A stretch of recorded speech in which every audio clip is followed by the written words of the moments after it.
Salam jumpa para pemirsa, khususnya dari Paroki Sakramen Maha Kudus di Jalan Pagesangan Baru nomor 4 Surabaya.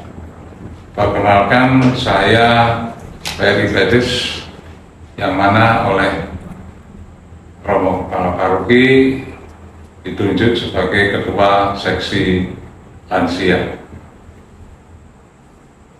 Sebelum saya lanjut ke topik lansia, perlu saya juga apresiasi bahwa kenapa sih kok perlu ada lansia yang mana terbentuk dalam satu seksi di paroki ini, sehingga perlu umat sekalian ketahui bahwa sengaja saat ini untuk memperjelas daripada penjelasan lansia itu perlu atau tidaknya di suatu paroki, sengaja saya menghadirkan Romo pendamping dari seksi lansia, yaitu Romo RD Agustinus Tri Budi Utomo. Selamat Romo. Oke, terima kasih Pak Ferry. Ini Romo, bahwa secara lebih gamblang penjelasan Romo, minta bantuannya untuk bisa memaparkan pastoral seksi lansia itu di Paroki Sakramen Maha Kudus ini. Ya, Silakan. terima kasih Pak Ferry. Saya pertama-tama juga mengucapkan Provisiat selamat untuk seksi lansia Sakramen Maha Kudus. Mulai saat ini akan berusaha membuat serial pemahaman bersama tentang pastoral lansia di paroki. Saya sangat apresiasi kepada Pak Ferry Bedis yang tua tapi muda, sehingga semangat selalu mengikuti perkembangan zaman, yaitu khususnya beliau ini sangat antusias, rasa empati yang tinggi bagi teman-teman lansia di Paroki Sakramen Maha Kudus ini. Memang pertanyaan paling dasar seperti yang disampaikan Pak Ferry tadi, kenapa sih di paroki kok perlu ada seksi lansia gitu ya? Sebenarnya di seluruh wilayah Keuskupan Surabaya ini sebelumnya itu sudah ada komunitas-komunitas. Oh, gitu. Ya, sebelum ada seksi. Nah, pada umumnya dulu seksi lansia itu adalah subseksi di bawah seksi keluarga. Dari zaman 10 tahun, 20 tahun yang lalu sudah begitu. Jadi seksi keluarga Di dalamnya ada unitnya ya. Nah, Itu di seksi keluarga itu ada sub khusus persiapan perkawinan, konsultasi keluarga, ada yang lansia, subseksi lansia, jadi semacam itu. Lalu sebenarnya sudah sejak dulu, itu sudah mungkin lebih dari 30 tahun di Keuskupan Surabaya ini sudah banyak komunitas-komunitas lansia. Ada komunitas Abraham, ada komunitas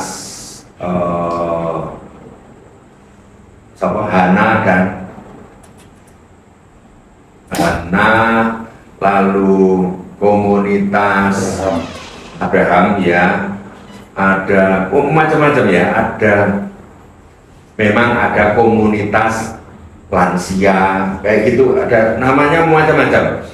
Saya pernah mengumpulkan, tapi nama begitu banyak nama saya lupa, tapi bahwa komunitas-komunitas itu sudah banyak. Di Sakramen Maha Kudus ini pernah ada nama paguyuban lansia. Mana ya Pak?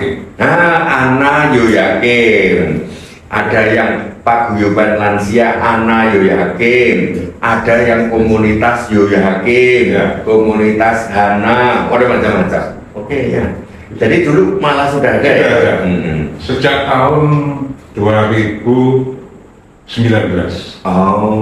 sampai dengan dibentuknya komunitas senior. Komunitas senior. Komunitas senior terbentuknya tahun kapan, Pak? 2022. Oke, di masa pandemi berarti ya. Masa pandemi. Oke. Itu ide dari Romo Kepala Paroki saat itu, Romo Hardi. Hardi Asminara. Ya. Melihat perkembangan paguyuban lansia anak yatim itu pesat, tapi hanya di wilayah 4. Oke. Jadi Romo Hardi berkeinginan tidak hanya di wilayah 4, tetapi di seluruh wilayah di bawah paroki Sakti Lima. Wilayah 4 itu yang sekarang adalah Yang sekarang wilayah sudah pecah menjadi 4 dan 5. wilayah Thomas, Petrus dan Yakobus. Yakobus. Itu dulu wilayah 4. Ya, Yang itu bagian selatan dari paroki ini Ya, ya. paling selatan. Jadi mereka di sana sudah ada paguyuban itu. Iya, dan sudah berkembang pesat sekali. Ya. Juga dibantu oleh Romo Sairin. Oke. Jadi sudah punya ketahanan pangan, sudah punya lintingkung. Jadi itu berkembang pesat itu Romo Hardi maunya tidak hanya di sana saja, supaya separoki. Iya. Tujuan utamanya separoki Ya. bisa terlibat. Ya, memang betul Romo Hardi sebagai pastor kepala paroki itu kan sebagai gembalanya paroki memikirkan kan lansia itu tidak hanya di wilayah 4 gitu, tapi bahwa umat paroki ini ada anak-anak, ada remaja, ada OMK, ada pasutri, ada lansia. Maka sebenarnya ini adalah masing-masing jenjang itu perlu ada penggembalaan khusus atau mempunyai fokus, mempunyai perhatian. Kalau seandainya di bawah terus seksi keluarga, ini nanti terabaikan terus-menerus, ya kan? Karena tidak fokus. Nggak fokus. Makanya musyawarah pastoral tahun 2019 itu mencetuskan supaya pastoral lansia tingkat paroki itu didirikan seksi lansia, dan di tingkat keuskupan didirikan komisi lansia. Dan Pak Ferry juga ikut bergabung dalam grupnya ini ya, grupnya komisi lansia. Yang jadi pertanyaan kami, komisi-komisi yang ada di keuskupan itu merupakan suatu kewajiban atau keharusan ada di paroki, kan gitu? Iya. Apa begitu?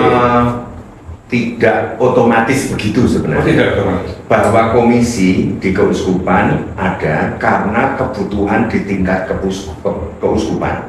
Nah, di paroki maka sesuaikan dengan kebutuhan di tingkat paroki. Tetapi bahwa apa yang sudah dibangun di tingkat keuskupan ini diharapkan menjadi pola pengembalaan di paroki. Maka kalau di tingkat keuskupan memang sudah ada komisi anak, remaja, OMK, keluarga, dan lansia, maka harapannya nanti di paroki adalah mengarah ke sana. Bahwa kita sudah, ya tadi, paroki Sakramen Maha Kudus ini sudah berdiri sejak kepengurusan baru, sudah ada seksi lansia. Di samping ada komunitas senior. Jadi ini dua cara penggembalaan yang nanti tentu saja yang akan datang kita bahas. Yang ini kita fokuskan di kelansiaan aja. Kelansiaan yang ada di paroki Sakramen. Terus mungkin next kita bisa libatkan juga komunitas senior, ya, diajak bincang-bincang di sini. Ya. Betul sekali. Kemudian yang berikut yang perlu saya pertanyakan juga, bahwa si lansia itu melibatkan seluruh lansia seperti sakramen Maha Kudus, tanpa harus mendaftar, tanpa harus memberitahu, tanpa harus melaporkan, otomatis menjadi penggembalaan dari seksi lansia. Bagi umat yang di usia 60 tahun ke atas, otomatis karena warga umat paroki Sakramen Maha Kudus, maka itu otomatis sudah masuk dalam ranah bidang pelayanan seksi lansia. Ya, betul. Untuk diketahui oleh didik bahwa jumlah lansia per 2023 awal secara situ itu sekitar 580 lebih. 580 lansia, usia lansia. Jiwa ya? Ya. 580 jiwa umat lansia di paroki Sakramen Maha Kudus. Maka itu begitu penting untuk adanya seksi lansia. Mengapa? Karena 500 dibandingkan jumlah umat di sini 3.300-an. Ya. Itu artinya berapa persen, Pak? Ya, 1/6 berarti. 1/6. 16 lebih. 16%, bayangkan ya. Antara 14 sampai 16% umat Katolik di Sakramen Maha Kudus adalah lansia. Maka inilah pentingnya, signifikasinya, pentingnya adanya seksi lansia.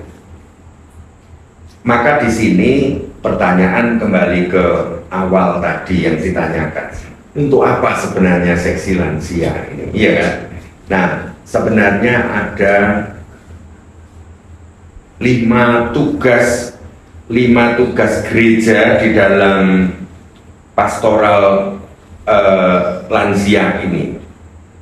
Pertama itu adalah menopang. Menopang itu berarti memfasilitasi, membantu, memperhatikan dan sebagainya. Lalu yang kedua, di samping menopang adalah membimbing. Nah, tugasnya seksi lansia ini adalah membantu romo kepala paroki membimbing umat lansia. Membimbing berarti ya supaya jalannya benar. Yang belum tahu menjadi tahu. Itu ada bimbingan. Lalu juga penyembuhan. Nah, ini penyembuhan itu berarti pelayanan kesehatan, ya toh? Sehingga romo paroki dibantu oleh seksi ini tahu persis lansia yang sakit, lansia yang punya sakit diabetes, yang punya sakit macam-macam itu, paling tidak kita tahu, sehingga kita bisa atas nama paroki bisa membantu apa bagi umat lansia. Itu yang keempat. Lalu juga yang disebut dengan pemberdayaan. Pemberdayaan itu dari yang tak berdaya menjadi berdaya. Sehingga kalau ada yang individu yang sungguh-sungguh tidak mampu, bagaimana menjadi mampu. Yang tidak bisa ikut misa, bagaimana bisa menikmati sakramen. Nah, misalnya seperti itu ya. Kemampuannya itu dalam fisik kesehatan. Yang tadinya sehat menjadi kuat, misalnya gitu ya. Kalau toh tidak bisa kuat dari dirinya sendiri, bagaimana komunitasnya juga kuat untuk mendampingi lansia itu. Itu halnya sebenarnya aspeknya banyak ya.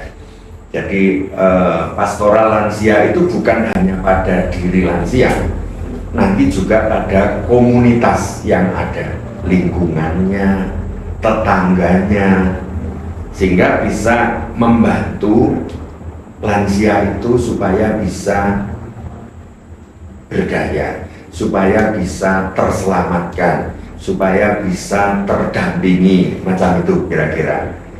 Jadi dengan kata lain, seksi lansia ini hanya mengkoordinir kegiatan di lingkungannya agar lansia ini mendapatkan perhatian, bantuan, menopang, membimbing, dan menyembuhkan. Nah, itu menguatkan, bekerja sama dengan koordinasi seksi lansia dengan lingkungan. Ya, betul. Jadi sebenarnya tidak mungkin seksi lansia itu wongnya mek piro, ya toh. Nggak mungkin akan ngelakoni ngunjungi 580 orang itu setahun aja harinya mek 350. Jadi kita nggak mungkin akan mengerjakan sendiri. Jadi dalam pastoral itu juga bukan maksudnya kita ini akan mengerjakan semua sekarang. Romo pun juga tidak mungkin akan mengerjakan sendiri. Maka dibantu oleh seksi-seksi. Seksi pun juga tidak akan bisa mengerjakan sendiri. Maka nanti dibantu oleh pengurus lingkungan atau seksi-seksi di lingkungan atau juga komunitas-komunitas yang ada. Nah, itu untuk membantu pelayanan senior atau lansia di paroki ini. Ya, yang kedua, bahwa sasaran pastoral lansia itu ada dua. Satu, individu lansia dan komunitas di mana lansia berada. Jadi kumpulan. Nah, komunitas yang individu, tentang individu lansia ini adalah tujuannya begini. Yang dipikirkan oleh seksi lansia itu adalah bagaimana lansia di paroki ini punya pola hidup yang sehat. Nah, ini bagaimana? Apa yang belum tahu diberitahu, yang tidak mampu bagaimana dibantu, kan kayak gitu ya. Untuk punya pola hidup yang sehat. Yang kedua, dekat dengan Tuhan. Jadi masalah hidup rohani. Yang ketiga, kedewasaan kepribadian. Karena banyak orang lansia menjadi beban anak dan cucu. Karena apa? Karena tidak dewasa. Ya enggak? Maka seksi lansia itu membantu para lansia supaya menjadi dewasa. Itu ngerti bahwa, oh kalau anak-anak remaja kita ini zaman sekarang itu begini-begini, jadi gak iso nak bocah saiki iki guru nasihati tok seneni iki gak iso. Makanya kita ini nak lansia kita ini satu dino ngamuk terus nyeneni, ya akhirnya dimusuhi oleh cucu. Nah, misalnya kayak gitu. Hal itu makanya kita pentingnya mengadakan seminar untuk para lansia supaya para lansia tahu situasinya anak dan cucu. Misalnya seperti itu. Jadi kalau kembali ke awal pertanyaan saya tadi, berarti kalau gitu sangat diperlukan adanya seksi lansia. Sangat. Sampai dengan internal keluarga pun kami bisa memberikan wawasan kepada keluarga yang ditempati oleh lansia yang bersangkutan, sehingga terjadi komunikasi yang baik. Misalnya aja, paroki seksi lansia bisa membuat seminar bagi keluarga yang punya lansia. Nah, misalnya kayak gitu. Gimana sih menangani lansia zaman ini? Nah, itu misalnya kan ada seminar, itu kan sangat membantu anak-anaknya, keluarga yang di mana lansia tinggal. Jadi bukan hanya lansianya saja. Jadi itu masih mending mau kalau ada keluarga, entah anak, entah istri atau suami, menantu, masih cucu. Yang jadi masalah itu bila mana lansianya itu sendiri. Nah itu peran si lansia dan lingkungan sangat penting sekali. Menjadi juru selamat bagi lansia. Betul. Iya. Apa-apa keseharian yang diperlukan oleh lansia yang bersangkutan itu kan perlu kita bantu agar kehidupan berlanjut dengan lancar.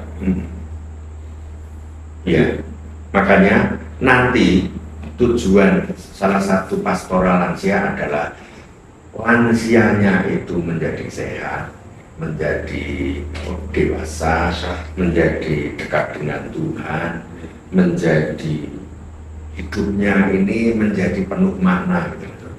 Tetapi juga tujuan dari seksi lansia ini adalah membangun komunitas atau lingkungan yang menjadi rumah yang nyaman bagi lansia. Nah itu tadi yang saya maksudkan. Jadi kalau itu bersama anggota keluarga yang lain, maka suasana nyaman itu juga harus dibangun oleh keluarga yang bersangkutan dan komunitas dengan berbagai arahan dan saran dari kami dan umat di lingkungan sekitar. Itulah sebabnya nanti kita pasti akan datang betapa beruntungnya kita di Sakramen Maha Kudus ini sudah ada komunitas senior.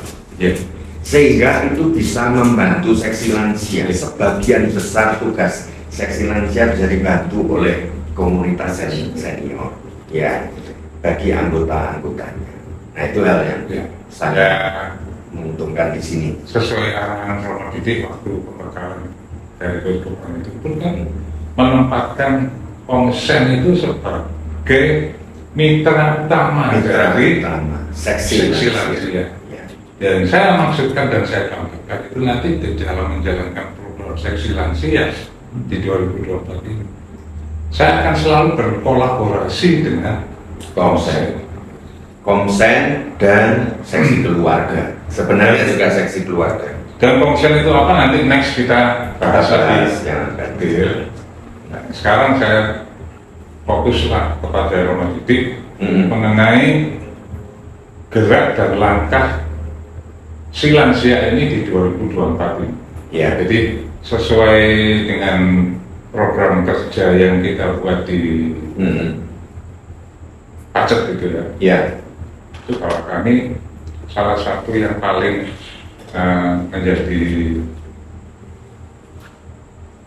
yang utama prioritas itu adalah membangun semacam klinik gitu di paroki Sakramen Kudus. Klinik bagi lansia. Jadi yang dimaksudkan klinik ini bukan bangunan rumah sakit, tetapi pusat layanan bagi lansia. Itu yang muncul pada waktu pertemuan DPP BGKP Pleno bukan di Pacet, di Jejer. Di mana sungguh sebenarnya karena banyaknya lansia, maka nanti saya kira seksi lansia bisa memikirkan posko-poskonya kah. Jadi di lingkungan misalnya ada 3 titik gitu ya. 1 titik bagian selatan, 1 titik bagian tengah, 1 titik bagian sekitar gereja ini. Misalnya seperti itu.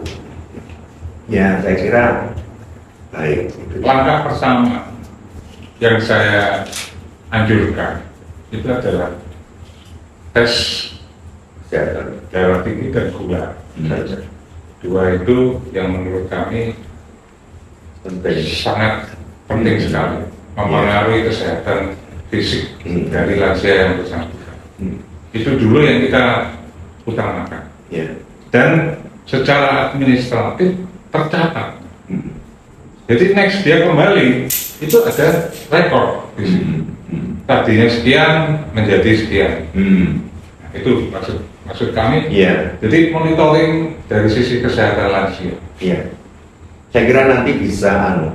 Saya pernah lihat itu di lingkungan Petrus 2 Petrus 2 itu ada pelayanan check up untuk tensi, lalu lagi gula untuk para lansia. Nah, misalnya nanti mungkin ada baiknya Pak Ferry juga ngajak sharing ketua lingkungannya atau lansia yang dari Petrus 2 atau dari Komsen untuk bisa sharing ini. Dan di sini kan juga di paroki Harapan Kudus ini kan juga banyak orang dari asetnya Gudangnya ya, gudangnya. Jadi kami sudah memikirkan itu dari itu kekuatan kita. Jadi kalau mau di SWOT artinya dilihat kekuatan, kelemahan, peluang dan ancaman, maka salah satu kekuatan untuk pelayanan lansia di Paroki Sakramen Mangkudus adalah umat kami ini banyak perawat, banyak tenaga kesehatan, karena hampir 2 lingkungan itu adalah warga dari RKZ. Betul. Nah, Yakobus 5 dan 6. Yakobus 5 dan 6 itu, sehingga itu nanti bisa dilibatkan. Makanya Pak Ferry, betapa pentingnya kita ini di 2024 ini untuk menggarap satu tentang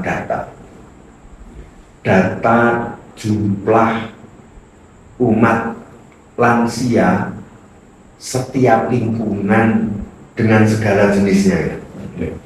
Jadi ada yang tadi bilang Pak Ferry, ada yang tinggal sendiri, ada yang keluarganya tidak ada yang Katolik, ada yang tinggal bersama anak dan menantu, ada yang tinggal dengan saudara jauh, ada macam-macam Pak.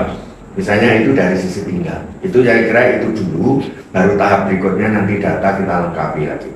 Nah, maka yang penting kita tahu di setiap lingkungan itu, misalnya di lingkungan konon, ada di lingkungan Petrus 2 misalnya, ternyata separuh itu adalah umatnya lansia. Mayoritas. Nah, maka berarti di situ nanti menjadi sentra pelayanan lansia. Misalnya kayak gitu. Setuju. Jadi kalau ada data kita tahu persis keadaannya. Lalu yang kedua, tentang apa yang perlu kita prioritaskan dulu. Jadi sebelum membuat aneka macam, ya toh. Romo tadi kan database-nya dulu. Database itu yang jadi prioritas pertama dulu, baru tahap berikutnya nanti data kita lengkapi lagi. Nah, maka yang penting kita tahu di setiap lingkungan itu, misalnya di lingkungan konon, ada di lingkungan Petrus 2 misalnya, ternyata separuh itu adalah umatnya lansia. Mayoritas. Nah, maka berarti di situ nanti menjadi sentra pelayanan lansia. Misalnya kayak gitu. Setuju. Jadi kalau ada data kita tahu persis keadaannya. Lalu yang kedua, tentang apa yang perlu kita prioritaskan dulu. Jadi sebelum membuat aneka macam, ya toh. Karena Romo tadi kan database-nya dulu. Database itu yang jadi prioritas pertama. Lalu dari database kita lalu jadi tahu, oh ternyata membutuhkan pelayanan ini dan itu gitu. Jadi nanti kita kelompokkan sesuai umur. Sesuai umur saja yang bisa dilibatkan dalam pelayanan lansia ini. 1 jelas Komsen, 2 seksi keluarga, lalu seksi kesehatan, lalu juga anak-anak muda yang pandai untuk media dan sebagainya kan juga bisa menjadi mitra yang bagus. Lalu juga nanti dengan ketua lingkungan, jadi misalnya di lingkungannya X itu ada 6 lansia yang sungguh-sungguh tidak mungkin pergi ke gereja, maka bagaimana difasilitasi misa online bagi lansia-lansia itu, misalnya kayak gitu. Dikumpulkan di satu tempat, difasilitasi oleh RMK dengan online tadi. Ya, misalnya gitu. Atau yang check up dibantu oleh OMK atau tenaga kesehatan siapa, saya gitu ya. Nah, itu kalau data kekuatannya itu tadi juga sudah kita miliki, maka itu nanti kita bisa tinggal menata, membagi tugas, mengordinir, gitu, kayak. peran pengurus lingkungan sangat penting, sangat penting. Itu sumber info dan apa ya, mitra yang paling utama. Ya, ada mitra-mitra utama penting ya, tapi itu mitra yang paling utama adalah pengurus lingkungan selaku pemilik wilayah. lansia. Ya, gembala di lingkungan itu. Iya. Jadi saya rasa Ya. sudah cukup jelas secara detail dan gamblang Romo Didi menyampaikan pada sesi ini. Semoga di sesi berikut bisa melibatkan komunitas lain atau seksi lain. Ya, Romo Didi. Ya, setuju. Jadi nanti di sesi berikutnya kita misalnya mengenal komunitas senior di Sakramen Maha Kudus ini. Lalu mungkin yang berikutnya lagi mohon restunya para pemirsa supaya dengan podcast ini juga semakin anak-anak muda banyak yang terpanggil bersama Komsos untuk memfasilitasi ini. Ya. Sehingga nanti kita sendiri yang kita tua-tua ini kan nggak mampu untuk begini. Harus anak-anak muda. Jadi anak-anak muda yang peduli pada pastoral lansia. Jadi saya rasa cukup, no? Ya, hanya satu pesan. Ya, Umat paroki Sakramen Maha Kudus. Pada kesempatan ini kita bersama Ketua Seksi Lansia. Ini sebenarnya mengingatkan masa depan kita semua. Kalau kita mengabaikan lansia, itu mengabaikan diri kita sendiri. Maka bagaimana kita sejak masa kecil, anak-anak kita diajak untuk mencintai lansia, peduli lansia, dan di sanalah akhirnya keluarga itu menjadi indah, keluarga menjadi harmoni, sehingga lansia merasa dicintai, lalu anak-anak begitu dekat dengan para lansia. Saya kira itu menjadi cita-cita kita bersama ya. saya tambahin, Romo. Jadi lansia itu kalau saya simpulkan bukan keniscayaan, bukan. Karena tidak semua bisa mencapai usia lansia. Iya betul. Itu berkat ya. Iya. Itu anugerah. Oleh karena itu kami yang lansia ini merupakan suatu kebanggaan bisa mencapai usia sekian. Jadi untuk para lansia jangan kecil hati, jangan merasa sebagai generasi yang tersisihkan. Ya. Salah. Justru kami ini sampai saat ini pun masih berjuang, berjuang untuk kesehatan, berjuang untuk umat lain, memberi kasih, membantu lansia lain. kasih dan doa kepada umat lain. Jadi saya tambahkan dari Romo Didi. Ya, terima kasih. Itu lah menurut saya itu juga suatu semangat bagi para lansia untuk tetap berjuang. Amin. Ya. Saya rasa, saya rasa para pemirsa cukup perbincangan kami dengan Romo RD Tri Agustinus Tri Budi Utomo. Selamat malam, terima kasih. Ya, Tuhan berkati. Ya, sukses. Hidup lansia. Hidup lansia.